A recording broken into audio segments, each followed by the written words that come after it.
ये तारीख थी 14 अक्टूबर। साल था 1605। आगरा के लाल किले में मौत धीरे धीरे आगे बढ़ रही थी मुगल सम्राट अकबर की तरफ। एक तनाव का माहौल था, गमगीनी का माहौल था, लेकिन यकायक नगाड़े बज उठे किले के भीतर।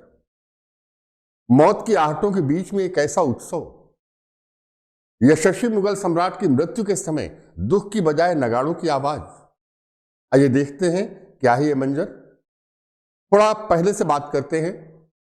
It was 30th of August 1669। बड़ी मन्नतों के बाद अकबर के बड़े बेटे शाहजादा सलीम का जन्म हुआ था फतेहपुर सीकरी में। शेख सलीम चिश्ती की कुटिया उटिया कुछ नहीं थी। सीकरी प्रतापी सिकरवार वंश के राजाओं की राजधानी थी जो उजाड़ पड़ी थी और जिसे अकबर ने शेख सलीम चिश्ती को रहने के लिए दिया था। वहीं पर राजपूत राजाओं के उस महल में शेख शाहजादा सलीम का जन्म हुआ। बड़ी मन्नतों से पाया था अपने इस बेटे को। शिक्षा दीक्षा की भी बेहतर व्यवस्था की थी अकबर ने, लेकिन जैसे जैसे उम्र बढ़ती गई वैसे वैसे सलीम अनेक दुर्व्यसनों का शिकार होता गया। शराबखोरी, जुआखोरी, चारित्रिक पतन, इन सब कारणों से अकबर और उसके बेटे के बीच में दूरियां बढ़ती गईं। अनारकली जो अकबर की प्रेमिका थी और जिसके ऊपर शाहजादा सलीम ने हाथ डाला था, के प्रकरण से शायद दोनों के बीच में खिंचाव और बढ़ गया। इतिहासकार आरपी त्रिपाठी अपनी प्रसिद्ध पुस्तक rise and fall of Mughal umpire के पेज नंबर 263 पर लिखते हैं कि 1591 में शाहजादा सलीम ने अकबर को जहर देने की कोशिश की। तनावों के बीच आखिरकार 1699 तक आते आते सलीम इलाहाबाद के किले पर अधिकार करके एक स्वतंत्र शासक की तरह व्यवहार करने लग गया था। अकबर उस समय दक्षिण भारत के अभियान पर था। शाहजादा सलीम ने आगरा पर अधिकार करने की कोशिश की और जब अकबर को इसकी सूचना मिली तो अकबर बड़ी तेजी के साथ आगरा की तरफ बढ़ा। आगरा पहुंचने के बाद शाहजादा सलीम 30,000 घुड़सवारों के साथ लूटमार करता हुआ आगरा की तरफ बढ़ा और बहाना था कि वो पिता के दर्शन करना चाहता है। अकबर ने एक कठोर आदेश भेजा कि अगर मिलना चाहते हो तो अकेले आओ। शाही आदेश की कठोरता का एहसास सलीम को था। सलीम वापस चला गया इलाहाबाद के किले में। उसके दुर्व्यवहार, अनाचार, मानसिक उद्दंडता बढ़ती चली गई। आखिरकार अकबर ने अबुल फजल को दक्षिण भारत से बुलाया सलाह देने के लिए। सलीम घबरा गया। वो जानता था कि कलम और तलवार दोनों का धनी अबुल फजल कोई ऐसी सलाह अकबर को देने वाला है जिससे अकबर जो अब तक स्नेह के कारण कोई कार्यवाही नहीं कर रहा था, उसका रुख बदल सकता है। अबुल फजल की हत्या करवा दी 9 अगस्त 1602 सिरोहा नामक जगह में। बेहद दुखी हुआ अकबर इस हत्या के बाद। कहते आरपी त्रिपाठी लिखते हैं कि कई दिनों तक उसने खाना नहीं खाया, बेहोश रहा, रोता रहा, छाती पीटता रहा और कहता था कि अगर सलीम को बादशाह चाहिए थी तो मुझे मार देता, अबुल फजल को क्यों मारा। खैर, इस अवसर पर किसी तरीके से सलीमा बेगम की मध्यस्थता से दोनों बाप और बेटे के बीच में सुलह हुई।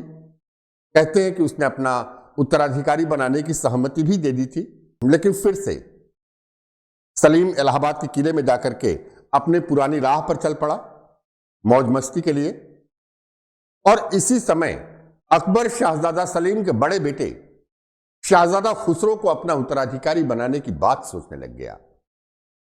आरपी त्रिपाठी अपनी पुस्तक के 267 पेज पर लिखते हैं कि चरित्रहीन और शराबी सलीम को गद्दी देने की बजाय सुसंस्कृत और सच्चरित्र खुसरो को तख्त नशीन करने की मांग रनिवास से भी उठ रही थी, राजपूत सरदारों की तरफ से भी उठ रही थी।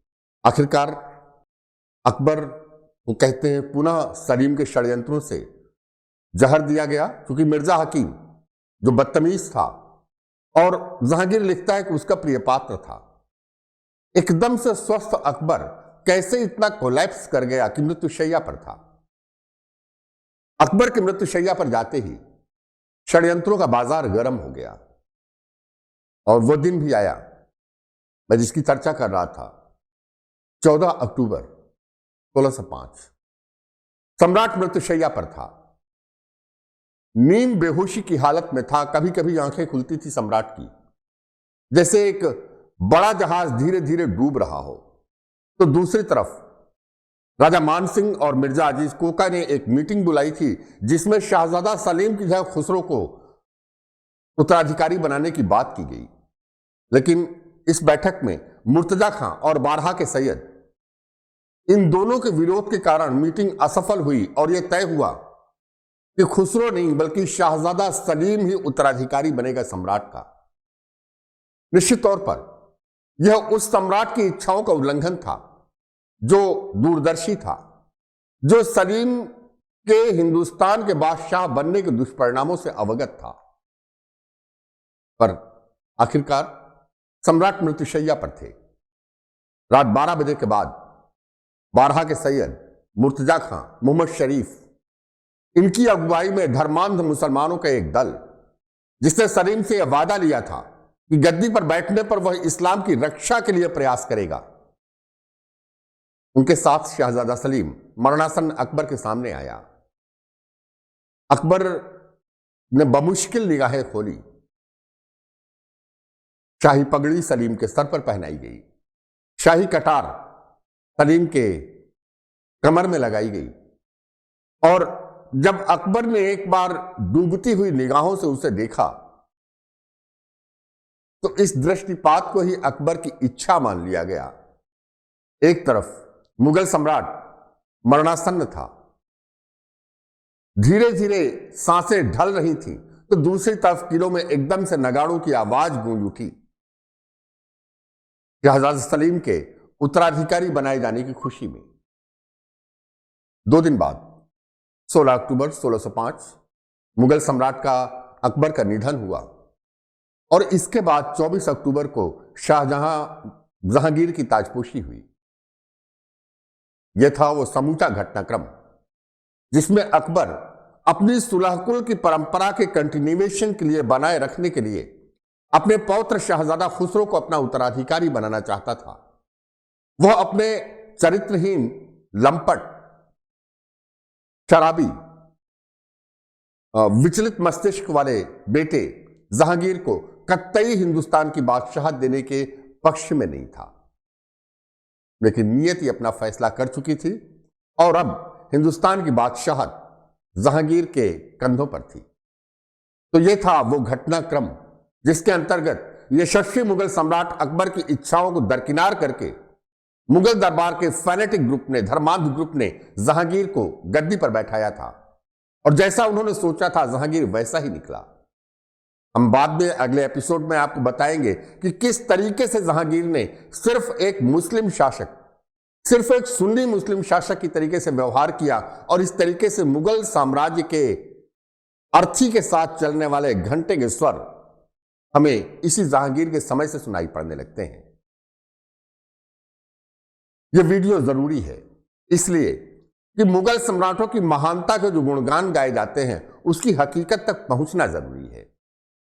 यह वीडियो आपको कैसा लगा हमें कमेंट बॉक्स में जरूर बताइएगा, और अगर अच्छा लगा तो प्लीज शेयर करिएगा, क्योंकि यह मुद्दा सच्चाई के लोगों तक पहुंचने का है। फिर मिलेंगे आपसे अगले एपिसोड में, तब तक जय हिंद, वंदे मातरम।